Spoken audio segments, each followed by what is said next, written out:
This was a dangerous probe, and even more, an extreme form of pressure. Recently, 25 Chinese military aircraft and 9 naval vessels carried out an intensive gray zone probing operation around Taiwan, with the entire process driven by technical logic. At midnight, several isolated signals suddenly appeared on Taiwan's radar screens. These signals moved slowly, maintaining stable altitude, with speeds ranging from subsonic to transonic. Their flight paths were smooth, without any abrupt acceleration. Based on radar data, the formations likely included J-16 fighter jets and Y-8 electronic reconnaissance aircraft. The PLA J-16 is a twin-engine heavy fighter with a combat radius exceeding 1,000 kilometers and a maximum range of up to 3,000 kilometers. It is capable of multi-role strikes against land, sea, and air targets, carrying a variety of missiles and precision-guided bombs. The PLA Y-8 electronic reconnaissance aircraft is primarily responsible for electronic warfare and signals intelligence collection. Its onboard radar and electronic detection systems can capture radar and communication signals across hundreds of kilometers. The formations advanced slowly in parallel near the median line of the Taiwan Strait. Even slight heading adjustments could allow them to gradually enter the opposing air defense identification zone without triggering direct interception. This reflects a tacit understanding formed through decades of military exercises between both sides. The PLA formations adopted a dispersed advance structure. In the north, some units entered the northern Andes. In the central sector, formations maintained continuous presence and pressure. In the southwest, aircraft expanded their spacing, gradually forming a fan-shaped coverage.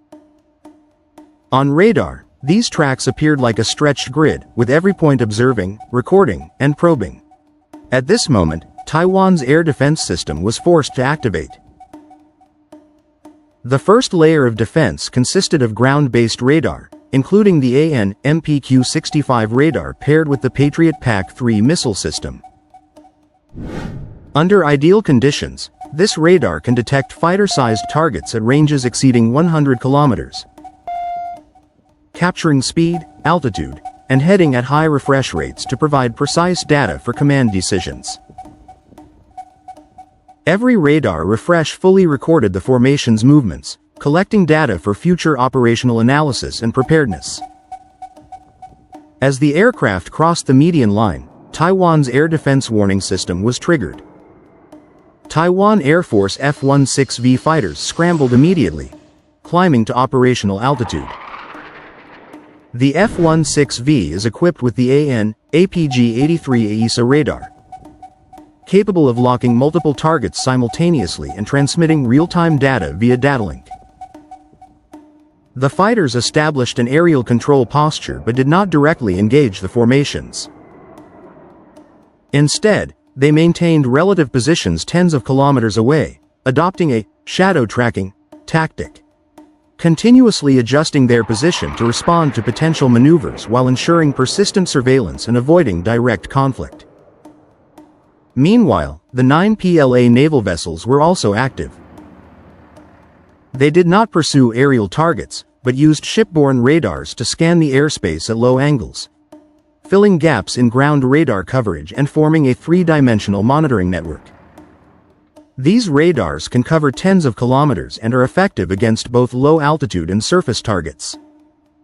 Coastal PAC-3 missile systems were placed on standby, with interceptors capable of reaching speeds of Mach 4 to 5 and possessing terminal interception capability. Although no missiles were launched, their presence alone created a powerful deterrent. Throughout the operation, there was no exchange of fire, no missile launches, and not even any publicly declared target locks, yet the tempo remained tight. The J-16 formations in the northern Andes maintained stable altitude, seemingly testing radar response times. Central formations made slight course adjustments, likely evaluating the reaction speed of F-16V fighters. Southwestern formations expanded spacing and extended their routes, possibly probing the coverage limits of the PAC-3 system. In the end, the formations withdrew in phases. Radar screens gradually returned to calm. Fighters returned to base, naval vessels resumed their courses, and missile systems returned to standby status. On the surface, everything appeared quiet, but the night's operation produced a large volume of analyzable data, verifying equipment performance, testing response patterns, and providing references for future strategic decisions. This was a war without smoke, a precise gray zone probe, and a real modern military exercise. Through radar data, flight paths, equipment parameters, and response rhythms, an observer can clearly see the underlying tactical logic and strategic intent. This is the Alpha I channel. Subscribe. We focus on actions, not appearances.